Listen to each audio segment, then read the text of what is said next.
দাদা মুসলমান, বাবা মুসলমান, আমিও মুসলমান। তোমার বাবা, আমার বাবা মিল্লাত আবিকুম ইব্রাহিম, নিজের সন্তানকে কোরবানি দিয়ে খুশি করেছেন কাকে? তুমি বলো আমি মুসলমান। সেই বাবার সন্তান, তোমার বাবা নিজের সন্তানকে জবাই করে আল্লাহকে খুশি করবে, নিজের সন্তানকে ছুরির মধ্যে ফালাইতে দ্বিধা করলো না।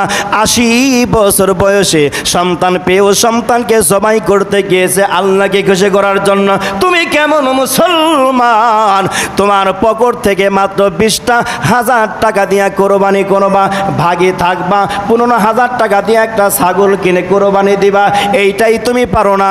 আর তোমার বাবা নিজের কলিজার টুকরা সন্তানকে জবাই করার জন্য ছুরির নিচে ফেলিয়ে দেয়। সেই বাবার সন্তান তুমি মুসলমান বলে দাবি করো, তোমার বাবা সন্তানকে জবাই